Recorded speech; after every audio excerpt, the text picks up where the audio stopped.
अब हम question number 1 solve करेंगे। Question integration of sine to the power 6x into d x. Solution, इसका 2 method है, तो हम पहले मेथड से सॉल्व करते हैं। जब साइन का पावर 6 यानी कि इवन नंबर हो और वो 4 से बड़ा हो, तब हम यूज़ कर देंगे डी मोइवर्स थ्योरम का। डी मोइवर्स थ्योरम का फॉर्मूला होता है cos x plus minus iota sine x to the power n equal, तो जो हमारा यहाँ पावर होता है वो एंगल में इंटू हो जाता है। तो यहाँ हमने प्लस माइनस दिया क्योंकि अगर प्लस में हो तो cos x प्लस आई साइन x हो जाएगा, अगर पावर यहाँ 1 रहा तो इसलिए cos nx plus minus iota sign nx। तो इस फार्मूला पे बेस्ड हमारा क्वेश्चन सॉल्व करेंगे। तो लेट करेंगे z equal cos x plus iota sine x। अब 1/z का वैल्यू निकालेंगे, तो 1/z इक्वल 1/z का वैल्यू है वो पुट करेंगे, तो cos x plus iota sine x। यहाँ पावर 1 है, अगर इसे हम न्यूमरेटर में ले जाएंगे तो ये माइनस हो जाएगा पावर, तो 1/z equal cos x plus iota sine x to the power -1। अब यहाँ पे हम डी मोइवर्स थ्योरम का यूज़ करेंगे, तो ये जो हमारा पावर है वो एंगल में दोनों में इंटू हो जाएगा साइन कॉस में। तो using D Moivre's theorem 1/z equal cos x into -1 plus iota sine x into -1। तो जब हमारा ये इंटू होगा तो ये इसका एंगल होगा -x, cos -x। तो हम ट्रिगोमेट्री का इन्वर्स में जानते हैं, ट्रिगोमेट्री का कुछ प्रॉपर्टीज़ होता है, जैसे कि cos -x हो एंगल में अगर माइनस तो वो cos x पॉजिटिव हो जाता है, अगर साइन माइनस उसका एंगल हो तो वो माइनस बाहर आ जाता है, जैसे कि माइनस साइन एक्स। तो इसी का यूज़ किया हमने क्योंकि ये साइन -x हो जाएगा, तो 1/z equal cos x minus ये बाहर आ जाएगा तो plus minus minus iota sine x। तो ये हमारा 1/z का वैल्यू निकल गया।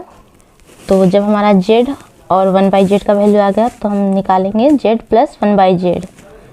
तो यहाँ पे z का एंगल पुट करेंगे एंड 1/z का उसे प्लस करेंगे, तो इक्वल z का वैल्यू है cos x plus iota sine x plus 1/z का value cos x minus iota sine x। तो ये प्लस माइनस है तो ये कट जाएगा, तो यहाँ बचा cos x plus cos x। तो z प्लस 1/z इक्वल आ जाएगा 2 cos x। तो ये हमारा इक्वेशन 1 हो गया।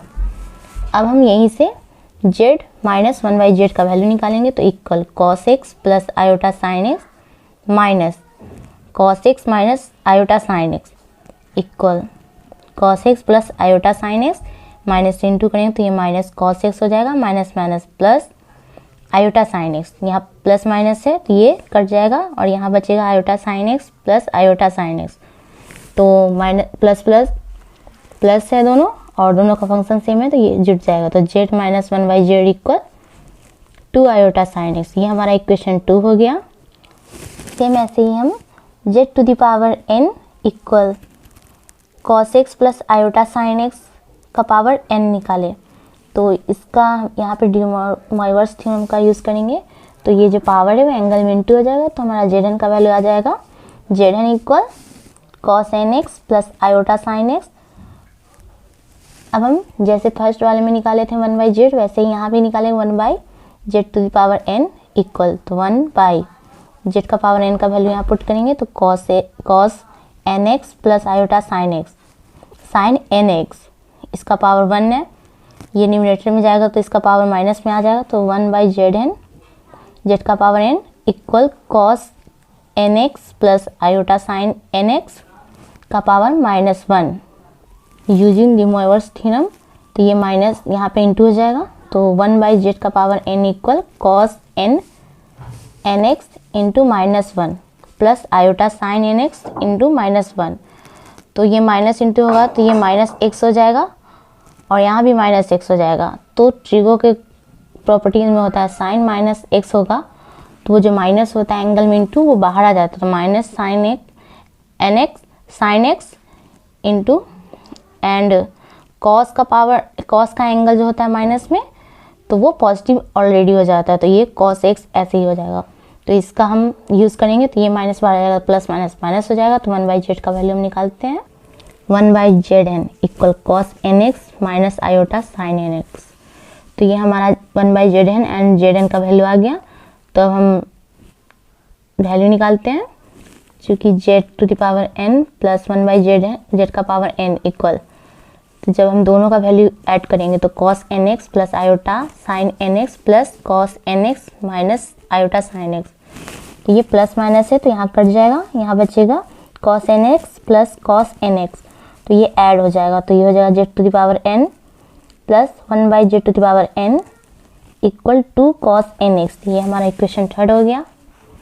अब ऐसे ही हम इक्वेशन 4 निकालेंगे। यहाँ पे भी हम z का पावर n माइनस 1/z का पावर n निकालेंगे। तो cos nx plus iota sign nx minus cos nx minus iota sign nx, यहाँ माइनस इंटू करेंगे तो equal cos nx plus iota sign nx minus into करेंगे तो minus cos nx minus minus plus iota sign nx। ये plus minus है तो ये function cut जाएगा, तो हमारा यहाँ बचेगा iota sine nx plus iota sign nx। तो ये प्लस हो जाएगा, तो z⁴n माइनस 1/z का power n equal 2 iota sign nx। ये हमारा इक्वेशन 4 बन गया। यूजिंग इन इक्वेशन 2, तो इक्वेशन 2 हमारा क्या था? इक्वेशन 2 हमारा ये z minus 1/z equal 2 iota sine x। ये हमारा इक्वेशन है, इसमें हम पुट करते हैं। तो दोनों तरफ हम पावर 6 करेंगे तो 2 आयोटा साइन x का power 6 equal z minus 1/z का पावर 6, क्योंकि हमारा क्वेश्चन जो है integration sin to the power 6x into dx, इसका वैल्यू हमें निकालना है। तो इसलिए हमने दोनों साइड पावर 6 किया और इसे हम बाइनोमियल फार्मूला से सॉल्व करेंगे। तो बाइनोमियल जब हमारा फार्मूला आता है, जैसे कि यहाँ पे z माइनस 1/z है तो इसे हम a मानते हैं, इसे b, तो ये x हो गया और ये a हो गया, तो x माइनस a का पावर n यानी कि यहाँ पे 6 है। तो ये हम बाइनोमियल फार्मूला का यूज़ करेंगे। जब हम n यानी कि n लेंगे तो यहाँ पे 0 पावर लेंगे और x का पावर n करेंगे एंड a का पावर 0। तो ये हमारा जो x का पावर है 1 घटते चला जाएगा एंड a का पावर बढ़ते चला जाएगा। जब लास्ट में हमारा यहाँ n c का पावर c एंड n हो जाएगा और इसका पावर n हो जाएगा और इसका पावर 0 हो जाएगा, तो यहाँ पे हम ख़त्म करेंगे। इस फॉर्मूले का यूज़ करके हमने यहाँ सॉल्व किया। तो जैसे ये 2 है तो 2 का पावर 6 इंटू आयोटा का पावर 6 इंटू साइन का पावर 6x इक्वल, इस यहाँ पे हम यूज़ करेंगे बाइनोमियल फार्मूला का। तो जैसे हमने बोला n यानी कि यहाँ जो पावर है वो, तो 6 एंड c 0 इंटू x, तो x की जगह पर z है तो z का पावर 6 इंटू 1/z, ये a के जगह पे है तो इसका पावर 0। तो यहाँ पे जो पावर रहता है और ये, तो इससे घटाते हैं, माइनस करेंगे तो ये 6 आएगा, तो 6 यहाँ डालेंगे और यहाँ पे जो डालते हैं वो हम a का पावर डालते हैं। तो ऐसे ही आगे करेंगे। और यहाँ माइनस वाला है तो ये माइनस वाला में अल्टरनेटिंग साइन होता है, जैसे कि यहाँ प्लस है तो यहाँ माइनस, फिर प्लस, फिर माइनस, ऐसे ही जाता है। और यहाँ अगर प्लस रहता तो सभी में प्लस से ही हम करते हैं। तो यहाँ माइनस 6c1 घटाएंगे तो 5 होगा, z का पावर 5 इंटू 1/z का power 1 plus 6c2 into z का पावर 4, यहाँ घटाएंगे तो इंटू 1/z का पावर यानी 2 माइनस 6c3 इंटू z का पावर 3 1/z का power 3 plus 6c4 into z square into 1/z का power 4 minus 6c5 into z का पावर 1 इंटू 1/z का पावर 5 प्लस 6c6, यहाँ दोनों सेम हो गया तो यहीं पे हम ख़त्म करेंगे। एंड इसमें 6 में से 6 घटाएंगे तो 0 होगा, तो z का पावर 0 इंटू 1/z, इसका पावर 6 हो जाएगा क्योंकि यहाँ पे हमने 6 लिखा था 6। तो ये सब सेम आ गया, 6 में लिए थे तो यहाँ दोनों का सेम हो गया, यहाँ ख़त्म होगा। अब हम इन सभी का वैल्यू निकालेंगे एंड इसमें पुट करेंगे। तो यहाँ पे जब जितना पावर रहे और यहाँ 0 रहे तो इसका पावर इसका वैल्यू 1 हो जाता है, यहाँ भी 6 है और C 1 है, इसका भी वैल्यू 1 ही हो जाएगा। ये लास्ट वाला जो है इसका भी वैल्यू 1 हो जाएगा क्योंकि ये दोनों सेम है। तो अब हम इसका 2 का पावर 6 का वैल्यू निकालेंगे, आयोटा 6 का वैल्यू निकालेंगे and 6C2, 6C3, 6C4, 6C5 इन सभी का वैल्यू निकालेंगे और इसमें पुट करेंगे।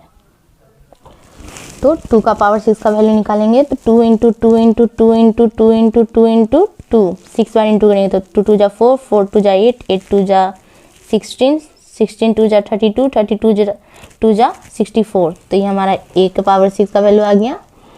अब आयोटा 6 का वैल्यू निकालेंगे तो हम आई स्क्वायर, आयोटा स्क्वायर का वैल्यू जानते हैं -1 होता है, तो आई स्क्वायर का पावर क्यूब कर दिए तो यहाँ पे आई स्क्वायर, तो इसका वैल्यू हम जानते हैं तो -1 का क्यूब, और यहाँ पावर ऑड है तो ये माइनस ही रह जाएगा तो इक्वल माइनस, तो आयोटा 6 का वैल्यू हो गया -1।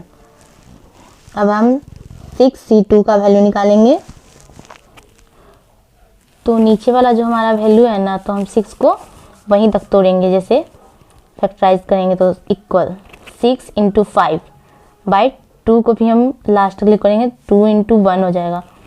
तो ये हमारा 2 से 6 कटेगा 3 होगा और ये 3 इंटू 5 होगा 15। यहाँ भी सेम वैसे ही हमारा शॉर्टकट निकालने का तरीका है फैक्टराइजेशन का। तो 6C3, तो 3 बार हम 6 को तोड़ेंगे तो equal 6 into 5 into 4 by 3 into 2 into 1।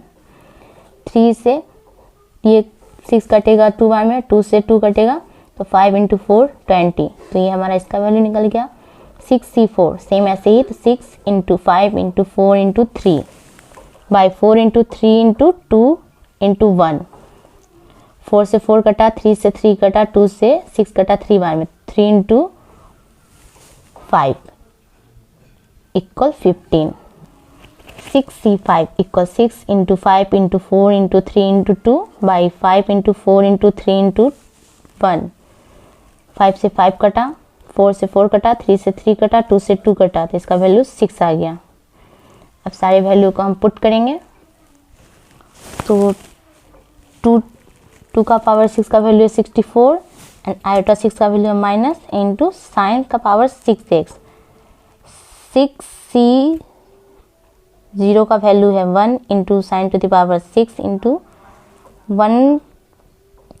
किसी भी फंक्शन का पावर अगर 0 हो तो उसका वैल्यू 1 होता है, तो हमने वहाँ 1 लिख दिया, माइनस 6 इंटू जेड का power 5 into 1 by z plus 15 into z का power 4 into 1 by z square minus 20 into z cube into 1 by z cube plus 15 into z square into 1 by z का power 4 minus 6 into z into 1 by z का power 5 plus 6C6 का value होता है 1 and किसी भी function का power 0 हो तो वो 1 हो जाता है इंटू 1 बाई जेड का पावर 6। यहाँ क्यूब से क्यूब कट जाएगा क्योंकि न्यूमरेटर डिनोमिनेटर सेम है, और इसे इंटू करेंगे तो माइनस 64 इंटू साइन का पावर 6x इक्वल, इसे इंटू करेंगे साइन जेड का पावर 6 होगा, माइनस ये पावर ऊपर जाके एक घटेगा तो 5 में से एक घटा तो 4, तो 6 जेड का पावर 4 प्लस यहाँ स्क्वायर है तो ये ऊपर पावर घटेगा तो 4 में से 2 जाएगा 2, तो 15 जेड स्क्वायर माइनस यहाँ कट गया तो माइनस 20 प्लस 15, ये पावर नीचे जाके घटेगा तो 1 by z square minus 6 into ये पावर भी नीचे घटेगा तो 1 बाई जेड का पावर 4 प्लस 1 बाई जेड का पावर 6। तो यहाँ पावर 6 है, यहाँ भी पावर 6 है, तो इसे हम एक जगह लिखेंगे, जो भी पावर सेम है वहाँ उनको हम एक साथ लिखेंगे एंड जो कांस्टेंट है उससे कॉमन निकाल लेते हैं। तो minus 64 into sine to the power 6x equal sine का पावर जेड का पावर 6 प्लस 1 बाई जेड का पावर 6। ये पावर 4 वाला में दोनों में -6 कॉमन है तो हमने -6 को कॉमन निकाला, जेड का पावर 4 प्लस 1 बाई जेड का पावर 4। यहाँ 15 है, यहाँ भी 15 है दोनों में, तो plus 15 z square plus 1 by z square and minus 20। Using equation third, z to the power n plus 1 by z का power n equal 2 into cos n x. Means कि जैसे यहाँ पावर n है, यहाँ भी पावर डिवाइड में n है, तो 2 इंटू कॉस के एंगल में n से इंटू हो जाएगा, यानी कि जैसे यहाँ पे 6 है और यहाँ भी 6 है, तो 2 इंटू 6x हो जाएगा। वैसे ही सभी में करेंगे एंड इस क्वेश्चन को सॉल्व करते हैं। तो -64 into sine to the power 6x equal 2 into cos 6x minus 6 into 2 into cos 4x plus 15 into 2 into cos 2x minus 20, -64 into sine to the power 6x equal 2 into cos 6x minus यहाँ into करेंगे तो 12 into cos 4x plus 30 cos 2x minus 20। यहाँ से 2 common निकालेंगे तो -64 into sine to the power 6x equal 2 common निकाले तो cos 6x minus 6 cos 4x plus 15 cos 2x minus 10। -64 को राइट साइड भेजेंगे तो ये डिवाइड में चला जाएगा, तो साइन का power 6x equal 2 by -64 bracket cos 6x minus 6 cos 4x plus 15 cos 2x minus 10। 2 से 64 कटेगा तो -32 आएगा, तो साइन का power 6x equal -1/32 bracket cos 6x minus 6 cos 4x plus 15 cos 2x minus 10। Integrating on both side we get, दोनों साइड integration करेंगे तो integration sine to the power 6x into d x equal 1/32 constant है तो इसे बाहर रहने देंगे, ब्रैकेट सभी का इंटीग्रेशन अलग अलग करेंगे x के रिस्पेक्ट में। तो integration cos 6x into d x minus integration 6 into cos 4x into d x plus integration 15 cos 2x into d x minus integration 10 into d x bracket close. अब सभी का हम इंटीग्रेशन करेंगे and constant को बाहर निकालेंगे। तो integration sine to the power 6x into d x equal -1/32 bracket, इसका इंटीग्रेशन हो जाएगा साइन 6x, एंगल में जितने से इंटू रहता है जिस कांस्टेंट से उससे डिवाइड करते हैं तो बाई 6 माइनस 6 कांस्टेंट है ये बाहर आ गया, इंटू कॉस 4x का इंटीग्रेशन होगा sine 4x by 4 plus 15 sine 2x by 2 minus 10, 1 का इंटीग्रेशन हो जाएगा x bracket close plus c। अब यहाँ 6/4 है तो ये 2 से कटेगा 3, 4 से कटेगा 2। अब हम लिखते हैं integration sine to the power 6x into d x equal -1/32 bracket sine 6x by 6 minus 3/2 into sine 4x plus 15/2 into sine 2x minus 10x bracket close plus c, where c is the constant of integration. This is answer. Thank you so much.